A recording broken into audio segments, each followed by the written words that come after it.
Acabou de descobrir que está com burnout e não tem nem ideia do que fazer? Fica tranquilo que você encontrou o conteúdo que vai facilitar muito a sua jornada. Aqui nesse vídeo eu vou te entregar um verdadeiro passo a passo do que você precisa fazer para se resguardar e não ter problema na hora de reivindicar seus direitos. Meu nome é Alan, eu sou advogado trabalhista e aqui no canal você encontra tudo que o seu patrão não quer que você saiba.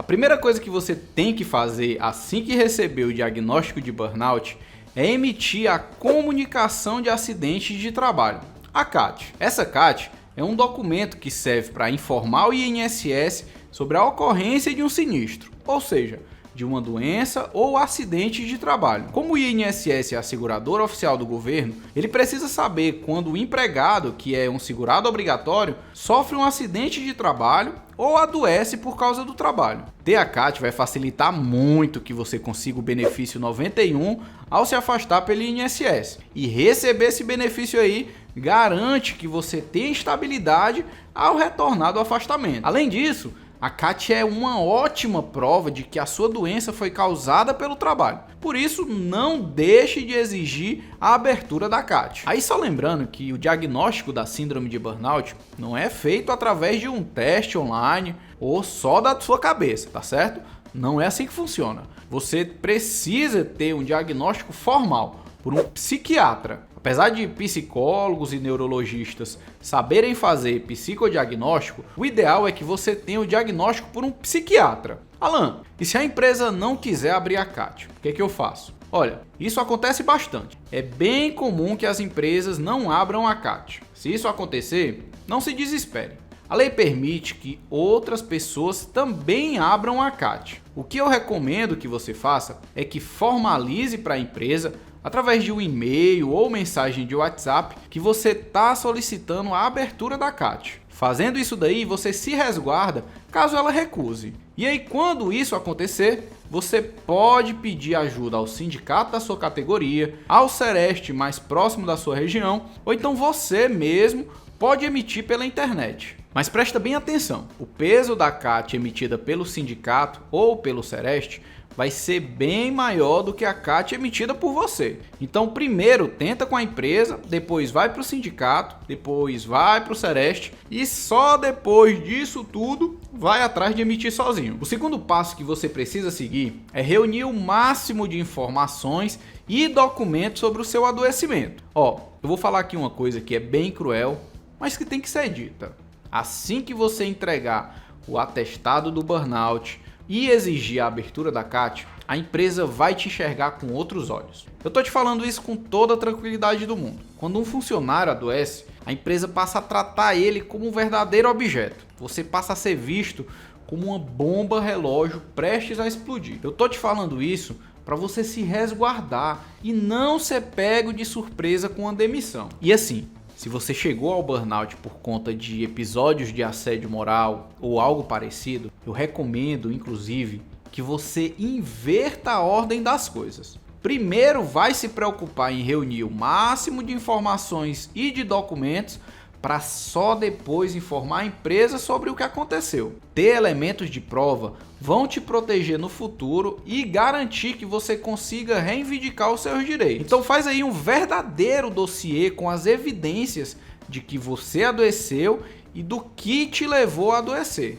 Salva aí todos os arquivos importantes do celular e também do e-mail corporativo. Isso é bem importante. Não vai deixar isso para depois. Eu já vi vários casos em que a empresa tira o acesso da pessoa ao computador e celular e ela perde todas as provas. Então anota aí todas as principais coisas que te levaram a adoecer e vai uma a uma conferindo se você tem alguma prova.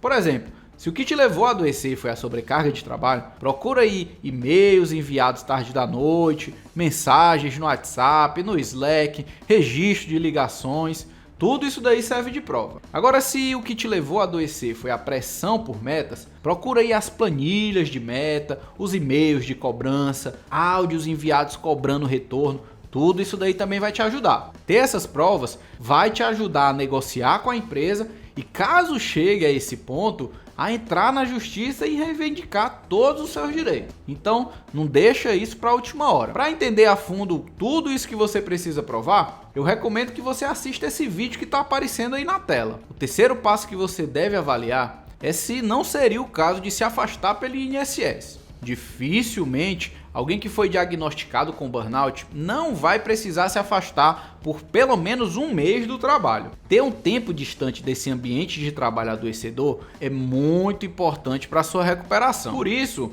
se o seu médico recomendar o afastamento, tente não resistir. Eu sei como o INSS demora, a burocracia e a dor de cabeça envolvida. Eu sei de tudo isso, mas apesar de toda essa dificuldade, na maioria das vezes, é melhor do que você continuar acumulando isso daí e piorar ainda mais a situação.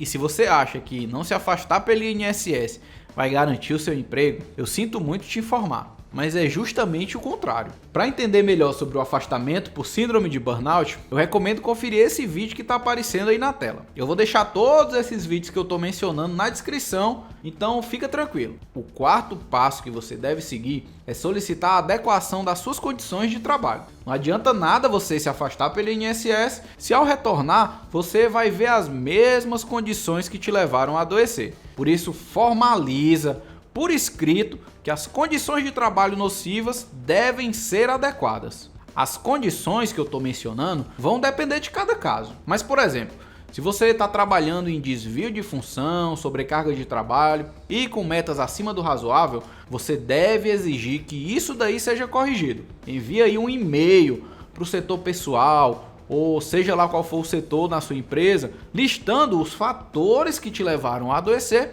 e peça que eles sejam revistos. Inclusive, você pode fazer isso com uma recomendação escrita assinada pelo seu psiquiatra. Isso vai dar ainda mais força para a sua solicitação. Você também tem a opção de escrever uma cartinha e protocolar no setor pessoal para dar um tom ainda mais formal para essa solicitação. Além de mostrar que você está agindo de boa fé e que quer resolver a situação, isso daí vai garantir que você terá provas de que aquelas condições nocivas existiam. Caso a empresa não corrija, você terá fortes evidências de que a empresa agiu com culpa para que você adoecesse. Você solicitou as adequações no ambiente de trabalho, mas nada mudou? O quinto passo é denunciar tudo isso que está acontecendo. Fazer isso daí vai te dar ainda mais elementos para mostrar que continuar nessa empresa é totalmente inviável. Você pode formalizar denúncias no sindicato da sua categoria, no Ministério do Trabalho, no Ministério Público no Trabalho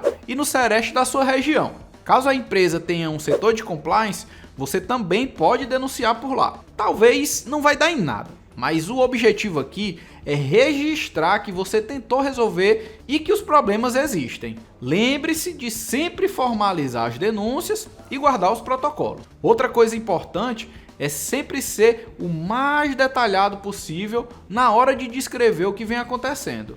Se você já se afastou pelo INSS, voltou e o ambiente continuou adoecedor, talvez seja a hora de começar a pensar em sair dessa empresa. E esse daí é o sexto passo. Alan, mas eu não posso pedir demissão e perder meus direitos. Isso daí não seria justo. Claro que não seria justo.